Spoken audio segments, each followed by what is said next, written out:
Welcome back to Citizen Earned. This video is the fifth in the Second Amendment playlist and follows from episode 4 in the Foundation playlist. The Second Amendment reads, "A well-regulated militia being necessary to the security of a free state, the right of the people to keep and bear arms shall not be infringed." In episode 16, I broke that down and I defined the various terms in there. So if you missed that, you might want to go check it out. In trying to understand my responsibility as a citizen who swore an oath of allegiance, including to defend the country from all enemies, foreign and domestic, back in episode 2, I'm figuring out how to be prepared as Teddy Roosevelt and George Washington instructed me to do, and how to be ready to become part of a militia if needed, episode 17, and who to trust in episode 18. Part of that means answering the question, what does it mean to be a militia member? Wow, what a long ride. What a long thread. Yes, it's been years. I've spent years trying to figure this out. What does it mean to be a militia member? There's no standard. The Founding Fathers didn't write down you need this and that and thus and such and so on and such forth. So in order to find a standard of what it means to be prepared, I started looking toward the military first. That kind of led me on a path to finding the elite units in the military and looking at them. And those are the folks that I kind of picked to be the best example of a defender. Any Tier 1 unit is a good example. And looking from the individuals that served in those units, I've learned a lot. People like Clint Smith, Pat McNamara, Jocko Willink. Boy, there's some contention over the pronunciation of that last name. Kyle Lamb, and of course Evan Hafer. To start off with, what does it mean to be a militiaman? The very first thing that they all have in common and that they all talk about repeatedly is physical fitness. It has nothing to do with guns. It's about being fit. That's great, because that in and of itself will save more lives than any gun regulation ever. Obesity kills more people than anything else in the US. Links below. So a militia person cannot be a militia person if they're overweight. So a militia person can be a militia person if they're overweight. They'll just be part of the slow militia in the back and probably be ineffectual because they'll spend most of their time that they should be protecting the country, huffing and puffing, trying to get to where they need to be. That's not what the other folks said. That's what I say.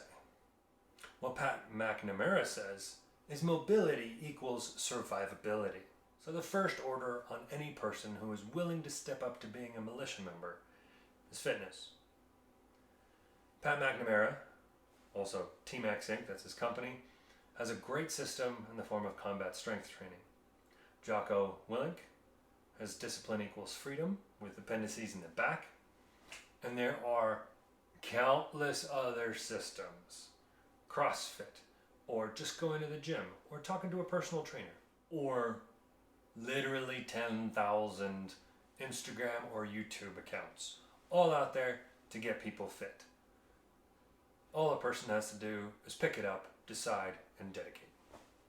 From everything these guys typically say about what they go through during selection and training up and so on and such forth, which I think would be a good goal to strive for, although I know I will never hit it. At least if I fall short, I'll fall closer to the goal than most other people. The basic recommendations that I got from all those guys is at least 30 minutes a day, 7 days a week of heavy sweating. Heavy sweating, folks, not heavy petting. This is not the Rocky Horror Picture Show. Heavy sweating to include running, high-intensity calisthenics, functional weight training. Of course, an hour a day is better. And some people might say, 7 days a week, there's no time to rest. Oh, I beg to differ. Just do something different. On day 7 or day 3 and 7 or whenever, do some yoga, stretching, walking, cycling, swimming. Something other than what you've been doing, but that maintains that heavy sweating. And then go take a shower. You'll feel better. The basic citizen earned workout that I have for myself is 1 cycle of push-ups, sit-ups, dips, Roman twists, pull-ups, leg lifts, body lifts, planks, burpees, and a walk, jog, run, sprint. Ta-da! I have as my personal basic standards to be able to hike with 1/5 of my body weight for 10 miles without stopping, lift my entire body weight above my head, and carry my own body weight a football field. So these will help me get there. Of course, I need weights and various other exercises. Luckily, there are so many exercises I don't ever have to get bored. So there's always something to do, something to work on, and something to improve. If I suck at it, it probably means I need to do it more. I got a real problem with these guys. Burpees suck. But they're only going to get easier if I do more of them. So, yeah.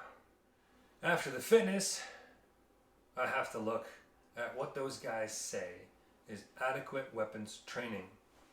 Now, I've talked to a few SEALs, and from podcasts and various other things, I've gathered that many special operations units typically require 2 years of initial training, and then for every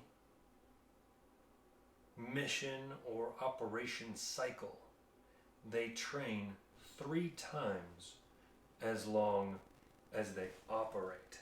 So what that means is if they're deployed for 6 months, they're training up for 18 months. That's a 3-to-1 ratio.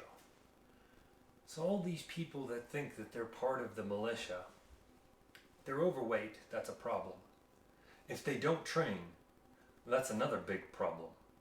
So many people in armed forces train their entire lives, their entire career, and possibly never even have one of those stories or interactions that these books and movies get made of. The point being, if we are to be citizens that can become part of a militia, we need to dedicate our lives to training. This is physical training. Let me get into my standards for weapons training. So my basic requirement is 2 classes a year in either fighting pistol or fighting rifle, or a first aid class like Stop the Bleed through the Red Cross. Okay, the basic standards that I'm currently holding myself to is 100% accuracy for 10 shots on a 19-inch target, which is the size of a human being, at 10 yards within 10 seconds with a pistol. Or 100% accuracy of 10 shots on a 19-inch target at 50 yards within 10 seconds with a rifle. And as I practice and get better, my personal standards will increase.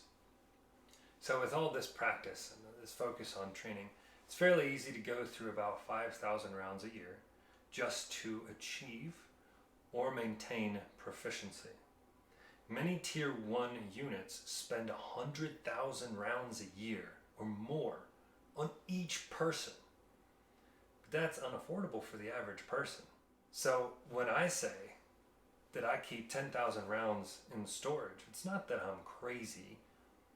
It's that I'm just trying to afford enough ammo to be able to practice, to be a proficient, law-abiding gun owner.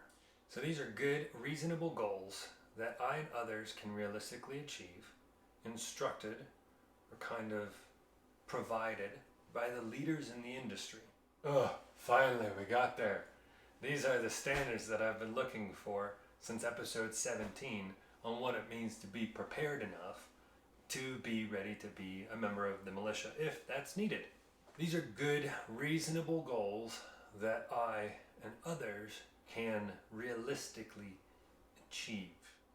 But to go back to what Teddy Roosevelt said and the whole reason that the NRA was created, first, before all of this training has to happen, I should probably have like the very basics of gun safety ready.